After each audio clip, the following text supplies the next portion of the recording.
स्वागत है साथियों आप सभी का GK24 के ऑफिशियल यूट्यूब चैनल पर। दोस्तों आज की इस वीडियो में हम बात करने वाले NICL की ओर से निकली हुई एक बेहद ही शानदार वैकेंसी की। और ये जो NICL है इसका मतलब होता है नेशनल इंश्योरेंस कंपनी लिमिटेड, जो कि गवर्नमेंट ऑफ इंडिया की ही अंडरटेकिंग है, यानी कि गवर्नमेंट जॉब ही है, डोंट वरी। और बहुत ही शानदार वैकेंसी है। टोटल नंबर ऑफ वैकेंसीज यहाँ पे 500 है, जो कि एक बहुत अच्छा नंबर है। चलिए वन बाय वन इनकी डिटेल जानते हैं सो दैट आप अपना जो है अप्लाई कर सको फॉर्म। यहाँ पे जो नेम है ऑर्गेनाइजेशन का वो क्या है, नेशनल इंश्योरेंस कंपनी। और इस एग्जाम का नाम होगा NICL असिस्टेंट एग्जाम। यहाँ पे जो पोस्ट निकली है वैकेंसी की वो है असिस्टेंट। टोटल नंबर कितने वैकेंसी का कितना है, वो है 500 सीट। ऑनलाइन आपका एग्जाम रहेगा। अब यहाँ पे जो है डेट्स की बात कर लेते हैं, जो कि बहुत इंपॉर्टेंट डेट्स है। सबसे पहला शुरू कब हुआ है इसका ऑनलाइन रजिस्ट्रेशन, तो वो आज से यानी कि 24 अक्टूबर 2024 से शुरू हो चुका है। 11 नवंबर तक ये चलेगा। तो इस बीच आपको जो है अपना ऑनलाइन फी का पेमेंट है जो आपको कर देना है। फेज 1 यानी कि प्रीलिम्स आपका एग्जाम कब होगा, तो वो होगा आपका 30 नवंबर को। और फेज 2 यानी कि मेंस एग्जाम कब होगा आपका 28 दिसंबर को। यानी कि आपके पास बहुत ज्यादा टाइम नहीं है, बस एक एक महीने का ही गैप है। और जो आपका कॉल लेटर है उसका आपको पता चल जाएगा। ठीक है, तो ये सारी की सारी डेट्स आपको याद रखनी है माइंड के अंदर। बहुत जल्दी से इसका फास्ट प्रोसीजर होता है एग्जाम का, और आपको बहुत जल्दी जो है गवर्नमेंट नौकरी मिल जाएगी। आगे फीस कितनी है भाई इस एग्जाम की, सबसे बड़ा सवाल आपका यही रहता होगा। तो देखो, अगर आप ST SC कैटेगरी से बिलोंग करते हो तो आपको 100 रुपए फीस देना है। और अगर आप दूसरी किसी कैटेगरी से बिलोंग करते हो तो यहाँ पे आपको 850 देना है। यानी जनरल, OBC और बाकी दूसरी जो भी आप में कैटेगरी है वो सारे किसको पे करना है, 850 रुपीज आपको यहाँ पे पे करना है। ठीक है, और अगर आप ST SC तो आपको 100 रुपए। अब यहाँ पे देखो, जो यहाँ पे वैकेंसी निकली है वो रिजर्व कैटेगरी की अलग अलग निकली है। अनरिजर्व की है 270, SC की 43, ST की 33 और OBC की 113, EWS की 41 और इस तरीके से 500 वैकेंसीज है टोटल। ठीक है, अब यहाँ पे एज रिलैक्सेशन की बात कर लेते हैं। तो मैंने आपको बताया कि मिनिमम एज है आपकी 21 ईयर्स, ठीक है, और मैक्सिमम एज है आपकी 30 ईयर्स। लेकिन इसके अंदर आपको कुछ रिलैक्सेशन मिल रहा है। अगर ST SC की बात करें तो 5 साल का आपको रिलैक्सेशन मिल जाएगा। अगर आप OBC से बिलोंग करते हैं तो 3 साल का, पर्सन विद डिसेबिलिटी का जो है 10 साल का। और इस तरीके से जो है आप पूरी यहाँ पे इंफॉर्मेशन पढ़ सकते हैं। ठीक है, अब यहाँ पे देखो कि आपका एग्जामिनेशन प्रोसेस क्या रहेगा। तो बेसिकली आपका जो एग्जाम है वो 2 स्टेजेस में कंडक्ट होगा। ठीक है, 2 स्टेजेस में कंडक्ट होगा। फर्स्ट आपका होगा प्रिलिमिनरी एग्जाम, फिर उसके बाद होगा मेंस एग्जाम। प्री एग्जाम्स जो होगा वो सिर्फ क्वालिफाइंग इन नेचर का होगा। ठीक है, क्वालिफाइंग इन नेचर यानी कि केवल उसको आपको क्वालिफाई करना है, पास करना है। फिर उसके बाद आपको बुलाया जाएगा मेंस एग्जाम के लिए।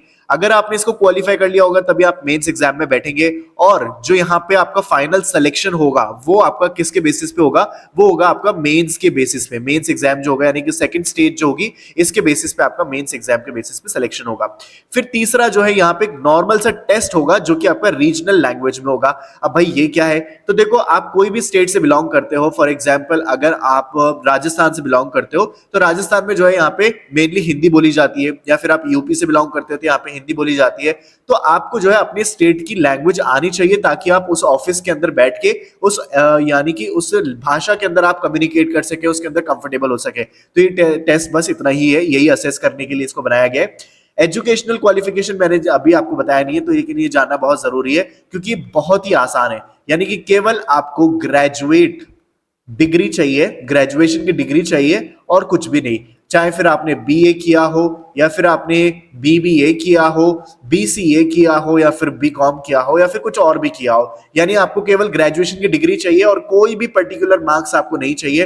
तो मैं कहता हूं भाई इस जैसी अपॉर्चुनिटी आपको दोबारा नहीं मिलेगी। इतना फास्ट प्रोसीजर है और इसका बहुत जल्दी एग्जाम आपका यहाँ पे हो जाएगा। अब सिलेबस में क्या क्या पूछा जाएगा, यानी कि आपका जो प्री एग्जाम है, मेंस एग्जाम है, उसमें क्या क्या पूछा जाएगा वो देख लेते हैं। तो देखो सबसे पहले प्री की बात करते हैं।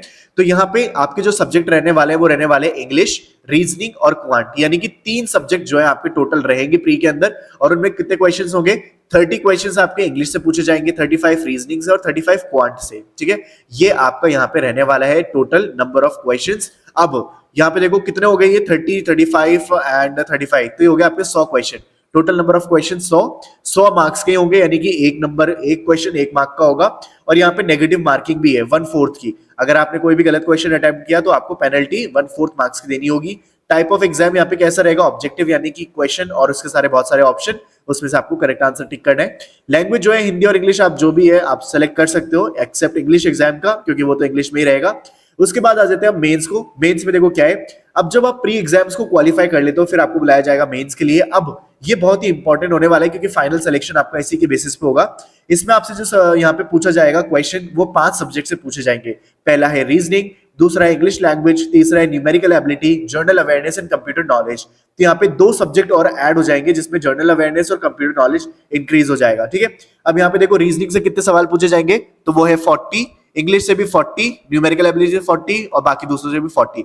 तो टोटल नंबर ऑफ क्वेश्चन कितने हुए यहाँ पे 200, और 200 ही मार्क्स के होंगे और 1/4 ही यहाँ पे क्या होगी नेगेटिव मार्किंग, और यहाँ पे भी क्या होगा ऑब्जेक्टिव टाइप ही होगा। ठीक है, ये भी सेम उसी पैटर्न पे रहेगा, बस यहाँ पे क्या एडिशन हो रहा है, यहाँ पे नंबर ऑफ क्वेश्चन बढ़े जा रहे हैं और 2 सब्जेक्ट और ऐड हो गए जिसमें एक जनरल अवेयरनेस और कंप्यूटर नॉलेज जो है वो भी ऐड हो गया। आई होप आपको एक क्लियर हो गया होगा कि आपके एग्जाम में क्या क्या पूछा जाएगा। ठीक है, अब आगे बात करते हैं। चलो थोड़ा सा ग्लिच है आई थिंक वेबसाइट के अंदर, बट नो वरीज। तो देखो आई थिंक हमने जो मोटी मोटी चीजें हैं वो कवर कर ली है। यहाँ पे जो आपकी सैलरी रहने वाली है वो मैं आपको वैसे ही बता देता हूँ। 39,000 आपकी इनिशियल सैलरी रहने वाली है, और यहाँ पे जो आपके प्रमोशंस होते हैं वो बहुत फास्ट होते हैं। ठीक है, बहुत फास्ट होते हैं यहाँ के प्रमोशंस, जो कि आप असिस्टेंट पोस्ट से शुरू करके आप ऑफिसर की पोस्ट पे बहुत ही जल्दी पहुंच जाते हो विद इन 5 to 6 ईयर्स। इस वैकेंसी की बहुत ही अच्छी बात है। और एक और प्लस पॉइंट जो है इस वैकेंसी का वो ये कि जिस भी स्टेट से आप अप्लाई कर रहे हो, फॉर एग्जांपल जैसे मैंने अभी बोला आपको कि अगर आप राजस्थान से अप्लाई कर रहे हो तो वहां पे आपको पोस्टिंग भी मिल सकती है, यानी कि आपको अपने स्टेट को छोड़ के नहीं जाना। तो ये भी इस वैकेंसी का एक प्लस पॉइंट है। तो मैं तो कहूंगा कि सभी को इस वैकेंसी के लिए अप्लाई जरूर करना चाहिए। बेस्ट अपॉर्चुनिटी है जिससे बहुत जल्दी आपको गवर्नमेंट जॉब में जो है अगर सिलेक्शन हो जाएगा, अगर आपकी तैयारी पूरी है तो खैर इसी के साथ जो इस वीडियो की समाप्ति करते हैं, और मुझे कमेंट बॉक्स में जरूर बताना कि कौन कौन इस एप्लीकेशन के लिए अप्लाई कर रहे हैं, सो दैट हम जो है इसके लिए डेडिकेटेड जो है हमारे सेशंस लेकर आ सके और इसके लिए क्लासेस ला सके, सो दैट आप अच्छे से प्रिपेयर कर पाओ इस एग्जाम के लिए। ठीक है, so thank you so much video को यहां तक देखने के लिए। चैनल को जरूर सब्सक्राइब करें। मिलते हैं जल्द अगली वीडियो में।